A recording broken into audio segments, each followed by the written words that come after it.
Boa noite, meu nome é Marcos Vinícius Barbosa Vilela Correia, sou do Grupo Bronto e nós vamos falar um pouco sobre as bibliotecas padrões da linguagem C. Primeiro, é importante saber o que é uma biblioteca. As bibliotecas são grupos de códigos que se organizam na forma de funções que têm como função permitir que o usuário as chame sem necessariamente ter que ter escrito essas funções no seu código, o que deixa tudo muito mais prático e muito mais simples. Afinal, podemos ter funções de uma determinada biblioteca muito complexas, mas que não necessariamente nós precisamos sequer entender como elas funcionam, basta apenas saber chamá-la. Chamamos, passamos os argumentos e ela vai funcionar como se nós mesmos estivéssemos a escrito. Como usar uma biblioteca? É muito simples usar uma biblioteca. É necessário apenas botar jogo da velha include o nome da biblioteca entre os sinais de menor que e maior que. Em alguns casos, é necessário, na hora de compilar, utilizar alguma chave específica, dependendo da biblioteca. No caso, por exemplo, tem a biblioteca math.h, que é necessário usar a chave "-lm" na hora da compilação. Mas existem também bibliotecas que não precisam dessas chaves, como stdio e stdlib. Além de poder utilizar diversas bibliotecas, também é possível criar sua própria biblioteca. Para fazer isso, é necessário criar dois arquivos, um arquivo .c e um arquivo .h. No arquivo .c, é necessário deixar as funções lá. Vão ser lá que as funções vão ser escritas, vão ser criadas. É lá que vai ser dito o que cada função vai fazer. Já na biblioteca .h, é necessário usar jogo da velha ifndf, o nome do arquivo, e jogo da velha define, o nome do arquivo. Após isso, é necessário documentar as funções, comentando o que cada uma delas faz, e após isso tudo, colocar o jogo da velha endif.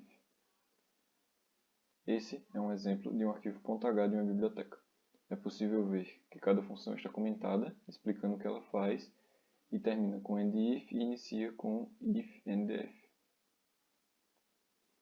Já no arquivo .c, é nele onde estão guardadas as funções propriamente ditas. É lá onde está o código que o programa vai ler, e é lá onde você vai escrever a função.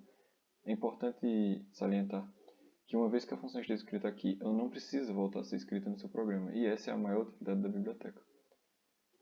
E agora, João Vitor vai falar um pouco sobre a biblioteca padrão stdlib.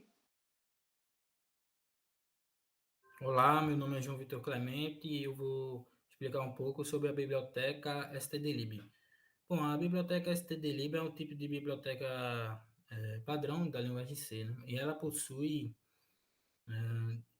várias funções, no qual essas funções envolvem alocação de memórias, controle de processos, conversões, entre outros. Essa biblioteca ela é frequentemente utilizada em memória de alocação de ponteiro, que é comum na maioria dos programas em C. Ela também é bastante interessante, pois apenas com algumas linhas de comando você consegue acessar pastas, mover diretórios, executar programas. Bom, nesse primeiro quadro aqui temos algumas funções no qual a stdlib compõe, né? E na primeira parte aqui temos as funções de conversão de strings, que são atof, atoi, atol, e eu vou detalhar um pouco, explicar um pouco das três primeiras logo mais. Na parte de baixo tem as funções de gerenciar sequências, que é a rand e a jand, que são bastante utilizadas também nos programas. A rand, ela produz valores aleatórios, né, entre 0 e a constante, definida como um rand max. E os valores, eles serão os mesmos a cada execução, né? Já a jand, ela tem a mesma ideia do rand, só que os valores, eles não se repetem, né? Bom, a função atoi. Bom, essa função, ela converte uma string, né, em um tipo de longo inteiro, onde essa string ela é um ponteiro para uma constante de caracteres, né? Ela retorna um valor e essa string ela é composta por dígitos que representam um inteiro decimal. Bom, a tof ela é uma função que permite converter uma string em double, né?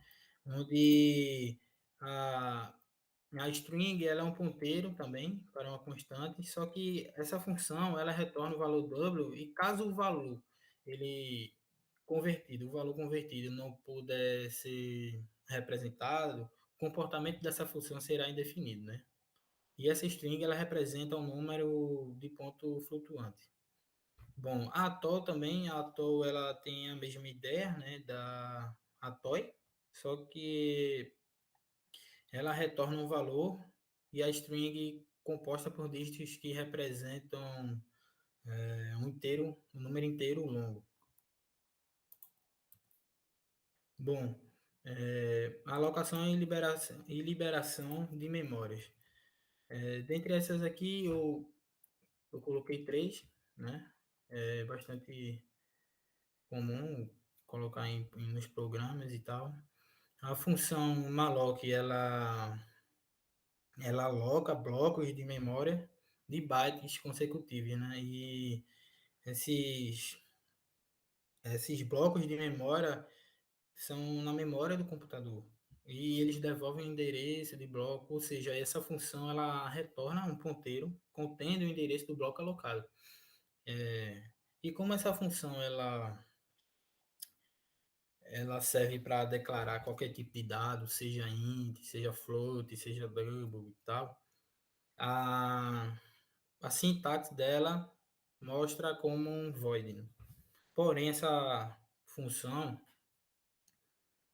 malloc, ela não retorna um ponteiro específico, tipo inteiro, float. E esse ponteiro ele precisa saber para que tipo de variável eles terão que apontar. Se o ponteiro aponta para qualquer tipo de caractere, ele pulará a posição de endereço de memória. Caso aponte para o inteiro, ele pulará um, um size of em posições, que tipo para apontar para um próximo endereço de vetor. E ele retorna null caso a memória seja insuficiente.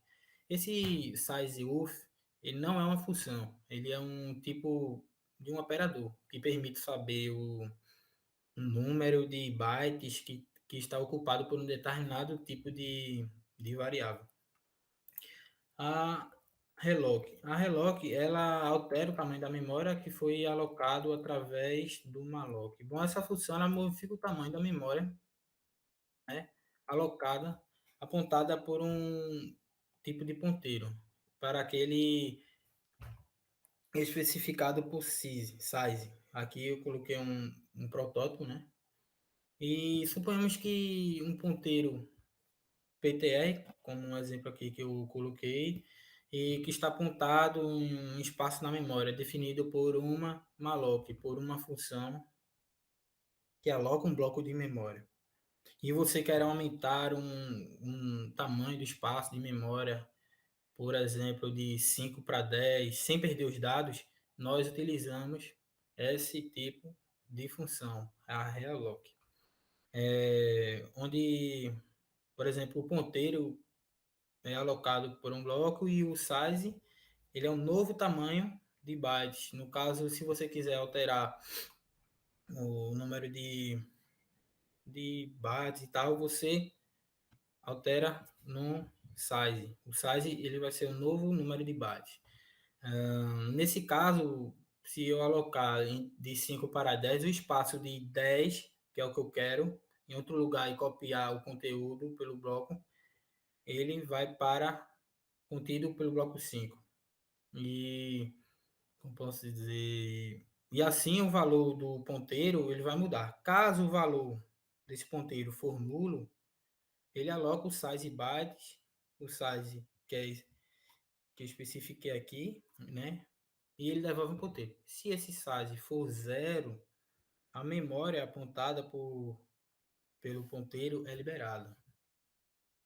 Bom, a função desalocar, a função free, ela tem como principal ideia desalocar um bloco de memória, né? E ela é bastante simples, ela libera o espaço de memória que foi alocado, né? E ela recebe também um ponteiro no qual ele foi usado para receber o endereço do bloco de memória.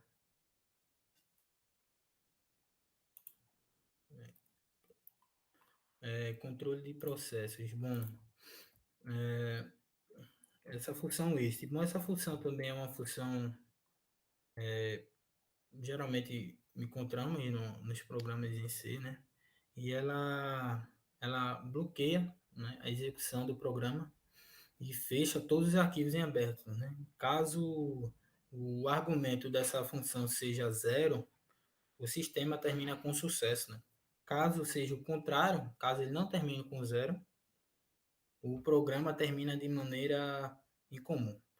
E o argumento dessa função são constantes, né? É onde o, para o valor igual a 1, coloca-se exit file, e para o valor igual a zero, coloca-se exit success. A função system. Bom, a função system também é bastante simples. A partir de um programa, se conseguir executar outro programa, se consegue, na verdade, executar outro programa através dessa função. Ela é tipo uma espécie de fork, no qual, executando o programa, ela executa o programa e devolve a esse programa um valor retornado por um comando executado. Ela basicamente irá aplicar comandos no terminal.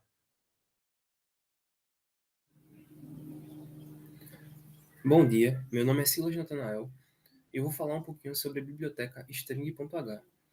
O que é a biblioteca string.h?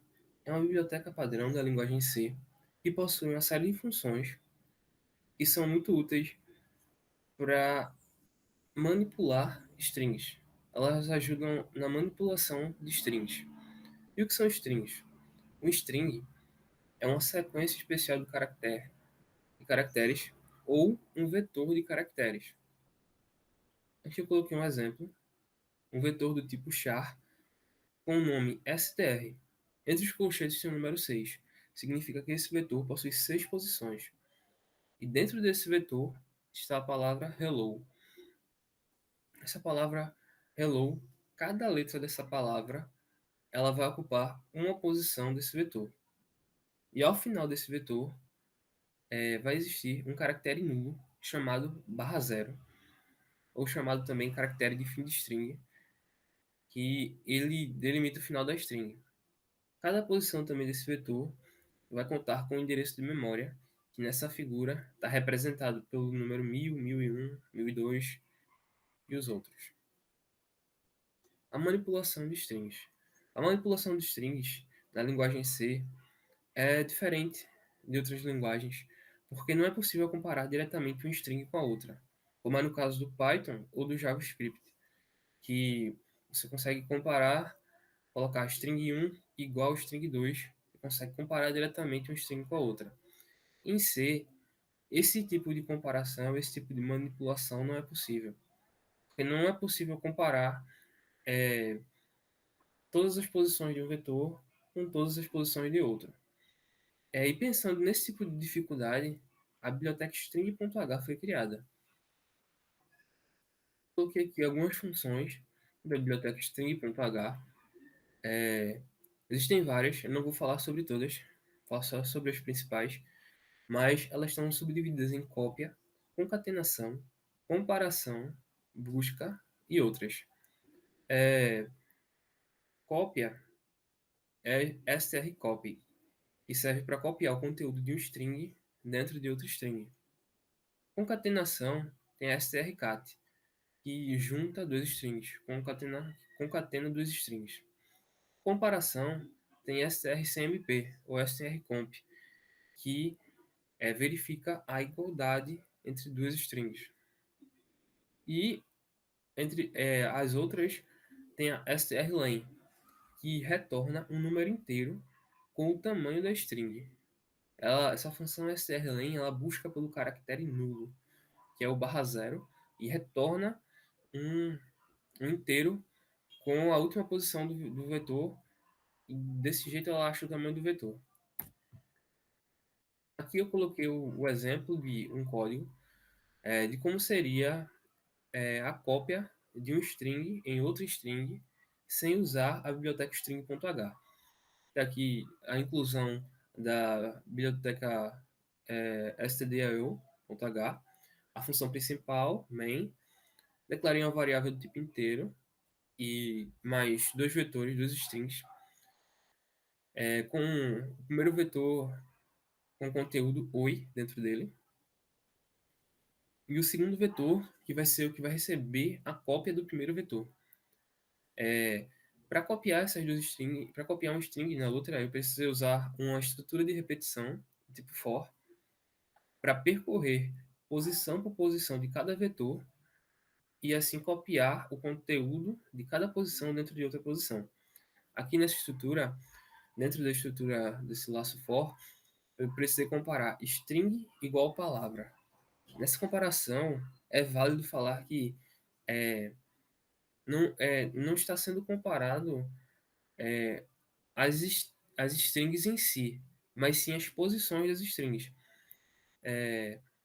Por exemplo, nesse vetor string, tá string entre colchetes i. Isso significa que a string na posição i vai receber a palavra na posição i. Isso significa que na primeira vez que o laço rodar, i vai ser igual a zero. Então, string na posição 0 vai receber palavra na posição 0.